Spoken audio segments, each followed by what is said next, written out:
Assalamualaikum warahmatullahi wabarakatuh. Perkenalkan, nama saya Nolata Damayanti, NPM 20211010318 dari Prodi Hukum Keluarga Islam semester 6 kelas C. Di sini saya ingin menjelaskan materi pertemuan ke-6, yaitu tentang objek dan kegunaan filsafat hukum Islam.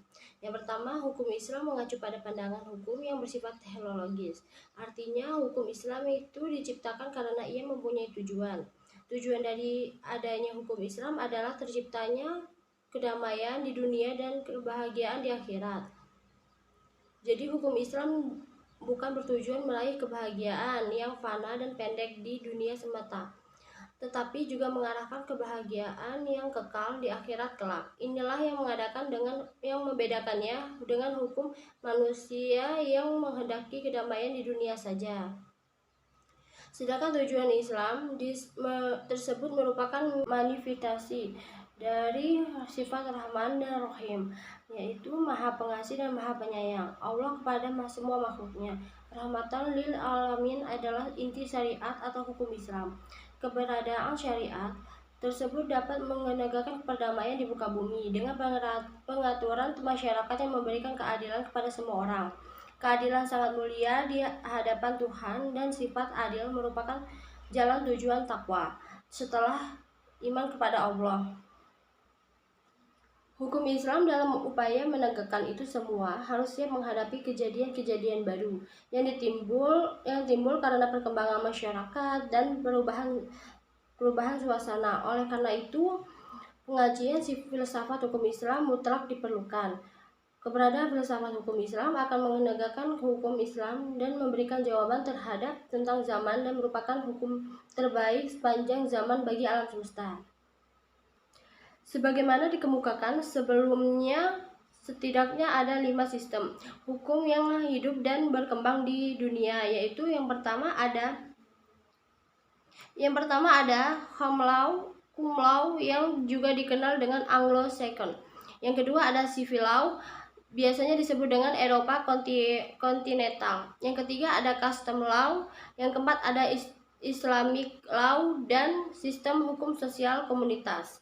Manfaat studi filsafat hukum Islam adalah yang pertama, menjelaskan kajian filsafat hukum Islam akan memberikan pengetahuan hukum Islam secara utuh kepada ahli hukum Islam.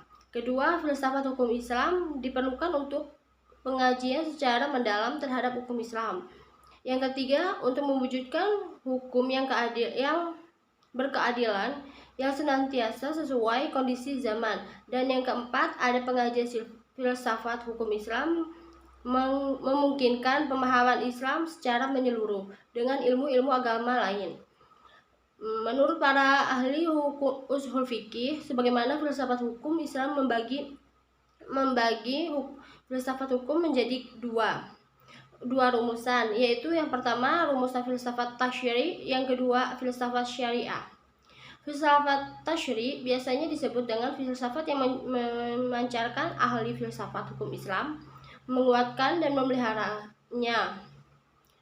Filsafat ini bertugas membicarakan hakikat dan tujuan penerapan hukum Islam. Filsafat tasyri' terbagi kepada yang pertama ada Da'ami al-Kham, yaitu dasar hukum Islam. Yang kedua ada Ma'badi al-Kham, yaitu prinsip-prinsip hukum Islam. Yang ketiga ada Ushul al-Kham, yaitu pokok-pokok hukum Islam atau Masyadir al-Hakam, sumber-sumber hukum Islam. Yang keempat ada Maqasid al-Kham, yaitu tujuan-tujuan hukum Islam. Dan yang kelima ada Qawaid al-Kham, yaitu kaidah-kaidah hukum Islam. Sedangkan filsafat syariah itu biasanya filsafat yang diungkapkan dari materi-materi hukum Islam seperti ibadah, muamalah, jinayah, ukubah, dan sebagainya. Filsafat ini terbagi menjadi